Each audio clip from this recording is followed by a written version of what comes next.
Ya tenemos a un invitado especial como siempre, porque él es tal vez el más conocedor de los temas relacionados con procesos electorales, y porque en este momento en que estamos viviendo una expectativa de lo que va a ocurrir el 17 de marzo ante la convocatoria a un proceso de revocatoria a la alcaldesa de Lima, Susana Villarán, y a sus regidores, pues hay hoy con mayor fuerza no solo interés, sino también fluyen las encuestas, una de aquí, otra de allá, algunas a veces extrañamente no coinciden, ¿no? Los resultados, pero en fin, lo cierto es que hay algunas tendencias, y esto es importante analizar, porque las encuestas, como ya le hemos señalado, y Fernando Tuestas, que está con nosotros, nos va a explicar precisamente, él sabe que como que ha manejado tantas encuestas, ha sido jefe de la Oficina Nacional de Procesos Electorales,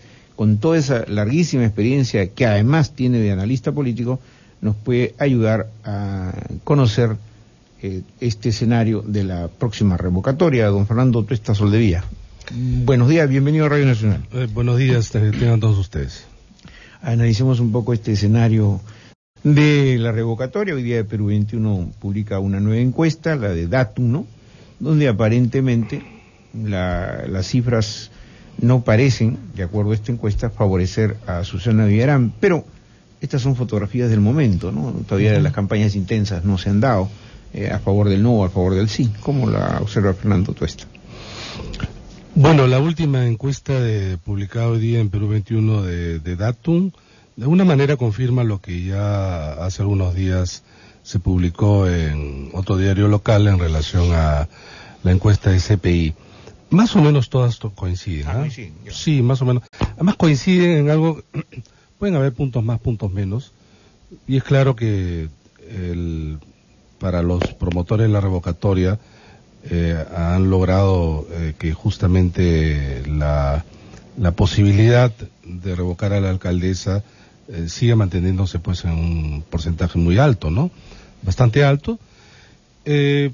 Lo que además hace difícil para los que defienden a la alcaldesa y al municipio poder revertir en una distancia de casi 20 por ciento más, ¿no?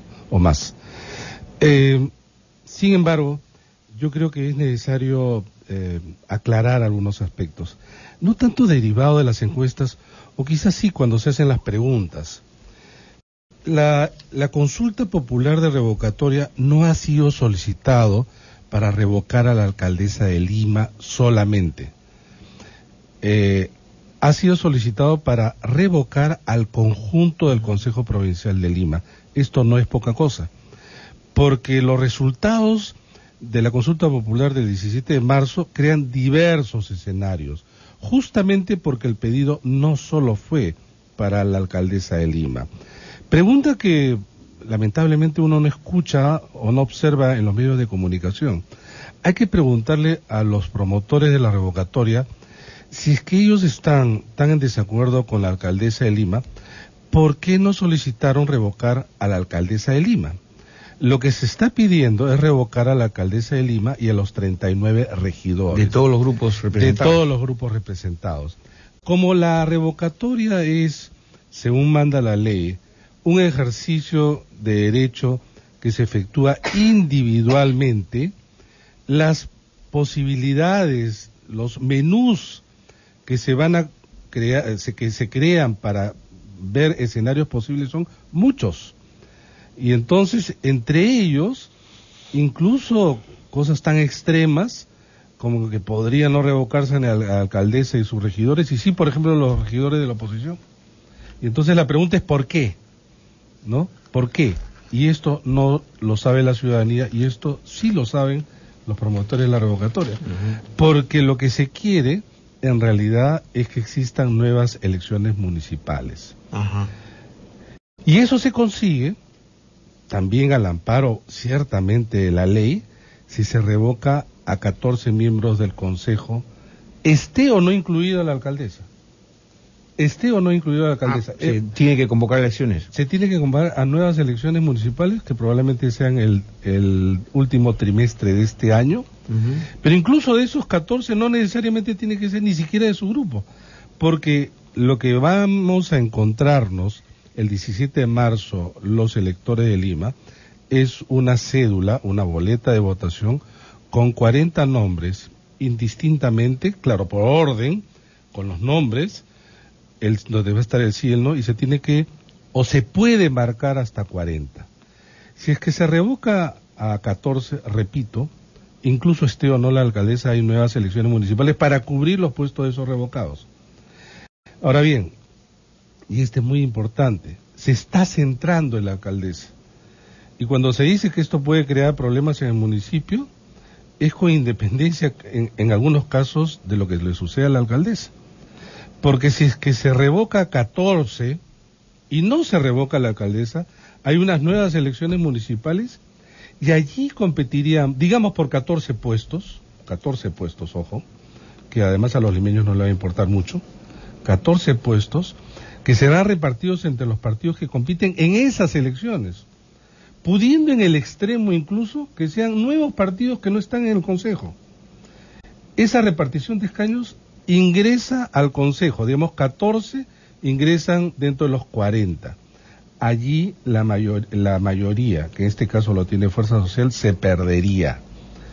El entrampe en el Consejo Municipal podría ser bastante peligroso, como ha sucedido en muchos distritos del país a lo largo de 15 años, donde han habido 8 procesos revocatorios. Y disculpen la amplitud de la respuesta. No, al contrario. Es muy didáctico lo que estoy acá a explicar, porque evidentemente se desconoce mucho. Desconocían. Yo, por ejemplo, este detalle que es importantísimo que usted lo haya señalado. Ahora, el exalcalde Luis Castañeda niega rotundamente que él haya participado, que su agrupación política... O que esté detrás, ¿no? Esté detrás, pero ayer la gente que ha salido a presentar Marco Tulio es gente ligada digamos, a su agrupación política, y con un polo del color de su agrupación política. Hemos visto a Miguel Saldaña, por ejemplo, ahí, a uno de los revocadores, a Julio Raurau, que está en contra de, digamos, de todos los cambios que se están dando en transportes, pero recordando el fin de año, todo lo que ha sido el 2012, haciendo un recuento final, nos acordamos que a mediados de febrero del 2012 se empezó a comprar los kits para la revocatoria, ¿no es cierto? Cuando todavía la alcaldesa no terminaba de sentarse, de trabajar. Es que lo que pasa es que tenemos en realidad un mecanismo que contra lo que la gente cree, no es un mecanismo que es usado en la mayoría de las democracias del mundo. No es usado. ¿La revocatoria no es usada? No. La revocatoria está instalada como mecanismo en algunos estados de Estados Unidos, también solo a nivel subnacional. Algunos estados. En algunos estados se puede revocar hasta el gobernador, en otros alcalde nada más, así sucesivamente. Estados Unidos. De allí no hay nada en Europa. No hay en un par de condados en Canadá. ¿Y qué motivó entonces que en Perú? De ahí entonces siguiendo, porque además no es mucho. En América Latina, el primero Colombia en el año 91 en su constitución. Y de allí Perú en el año 93, y luego aquellos quienes apoyan la revocatoria estarían pues quizá distante de esto, es los llamados países del ALBA, Venezuela, Ecuador y Bolivia. En el caso peruano, sin embargo, esto fue en el año 93, se promulga la ley de revocatoria que se llama Ley de Participación y Control Ciudadano, la 26300 en el año 94, a partir del 97 hay revocatoria. Lo que quiero decir es que en ninguna parte del mundo se ha solicitado y se ha revocado a tanto como en el Perú. En noviembre estuve en un congreso mundial sobre democracia directa. Se sorprendían de los números de Perú. Aquí en el Perú es el más alto número de procesos de revocatoria en el mundo.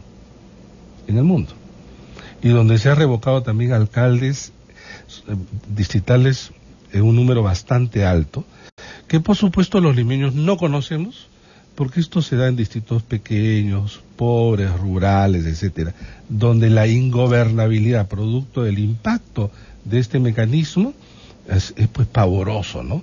Es pues pavoroso. Entonces, en relación a la presencia de partidos como Solidaridad Nacional, del exalcalde Castañeda, hay el mismo del APRA, del fujimorismo a través de Marta Moyano. Efectivamente ellos están pues encabezando la revocatoria de manera clara. Ahora, la revocatoria es pues un derecho político. Sí, ¿no? Es un derecho político, doctor Tuesta, pero según lo recordó Pedro Pablo Kuczynski en una entrevista, él dijo, recuerdo que la revocatoria se alentó, ¿no es cierto?, para luchar contra la corrupción, dijo. Es decir, a revocar autoridades corruptas. Y además señalaba, en este caso, me dijo, no se le aplica pues a Susana, porque ella no, bueno, este es el criterio de PPK, ¿no? Ella no ha demostrado pues ningún acto de corrupción, más bien es transparente y todo. Entonces, aquí ¿cuál sería la otra parte? La intencionalidad política subalterna. No, vamos a separar. Esto no se hizo por tema de corrupción. ¿Por qué se hizo? Se hizo en un contexto de crítica a los partidos en las instituciones. Recordemos que esto es el año 93, la época del fujimorismo, 92. Había una crítica al Congreso, etcétera. Y entonces este es un mecanismo que en realidad viene de la izquierda, con la idea de la democracia participativa, la democracia directa, etcétera, y se incluyó. No se han visto los efectos, digo, porque esto ha sido realizado básicamente en distritos. Pero extraño que solo revocatoria para gobiernos locales, autoridades locales y autoridades regionales, ¿no? Sí. Pero no para las nacionales, es bastante extraño, ¿no? Bueno, yo creo que eso sería peor todavía. Yo creo que eso sería peor. Esta es la idea de... Generaría más inestabilidad. En Venezuela, etcétera. Además, ¿usted cómo puede revocar a un parlamentario? El mismo proceso de revocatoria, hacer individual, es pues nefasto, ¿no? Quienes nos escuchan, ¿cuántos regidores conocen del Consejo Municipal de Lima? Entonces, y van a marcar por el sí o por el no, por alguien que no conoce, ¿no? Entonces, el diseño está tan mal diseñado, digamos, disculpen la redundancia, que incluso antes uno podía comprar un kit para solicitar formatos para solicitar las firmas, el primer día de instalado el gobierno local o municipio. Así lo hacían. La ley tuvo que cambiarse, porque era pues hasta un despropósito, ¿no? Imagínense ustedes, el primer día ya había gente que quería revocar. ¿Y por qué? Porque en un estudio que estamos realizando en la Universidad Católica de hace un tiempo, hemos visto que en todos los casos de proceso de revocatoria, los perdedores encabezan los procesos de revocatoria, salvo un caso excepcional, y es necesario resaltar, el caso de Lourdes Flores. Lourdes Flores es la única que perdió una elección y nunca encabezó el proceso de revocatoria en el caso de Lima. Pudo haberlo hecho, pero no lo hizo. En todos los casos fue así. Entonces, el diseño, está tan mal elaborado, y además la propia realidad muestra que está tan mal elaborado, que no es pues que se revoca, al Consejo en su conjunto como marca la ley, o a la bancada de mayoría que ha ganado las elecciones, sino individualmente. Esto va a crear, como escenarios tan problemáticos que quienes vamos a salir realmente afectados somos los limeños, lamentablemente, con independencia que estemos a favor o no con la señora Susana Villarán, que por cierto ese es otro tema de discusión, porque la pregunta es, ¿estás en contra de su gestión? El tema es, con la revocatoria, ¿qué va a ocurrir? Es la pregunta que todo el mundo se tiene que hacer. ¿Qué efectos va a producir? ¿Cuáles son las consecuencias? Porque si sacando a la señora Susana Villarán, ¿esto mejora? Bueno, a buena hora que lo digan. ¿Cómo se mejora? Con este diseño, con esta regla de juego. No estamos hablando las que quisiéramos que sean, sino las que son. Ahora, ¿qué opina de la guerra sucia? Hay lugares en los cuales se están haciendo pintas. La pintan a la señora Villarán como una pituca, ¿no es cierto?, que no trabaja, cuando, si nos basamos a las estadísticas, creo que en el primer año gastó más de su presupuesto que el primer año de Castañeda, ¿no? Pero hay una información ahí distorsionada que hace que un sector de la población pues esté en contra de ella, ¿no?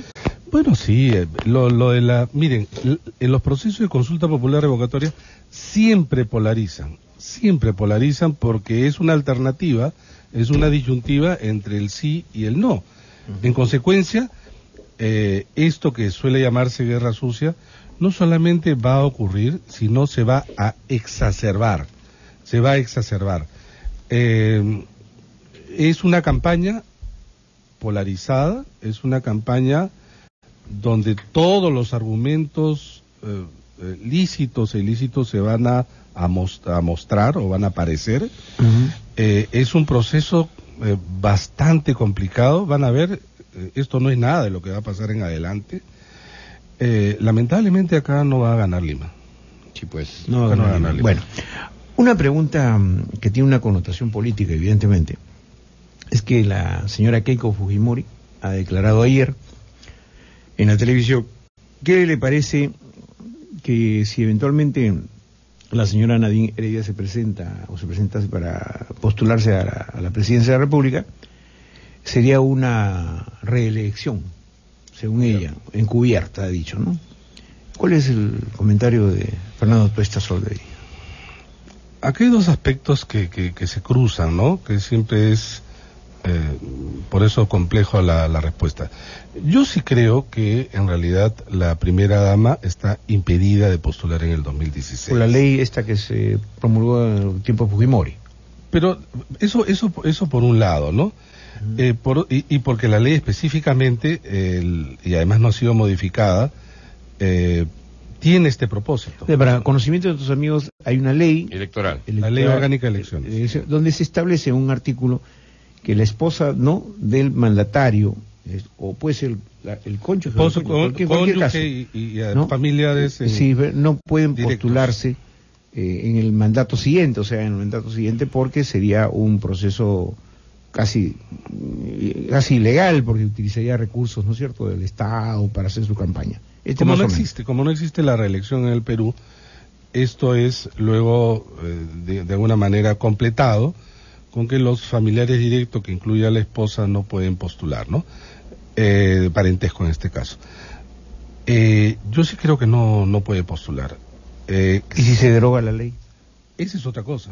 O sea, la única vía para hacerlo es modificar la ley.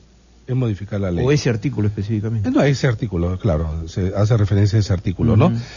Digo, cualquier interpretación además nos llevaría nuevamente a situaciones que nos recuerda, digamos, tiempos pasados, donde hay estas famosas interpretaciones auténticas como las que de alguna manera estamos viendo pues acá en Venezuela también, claro.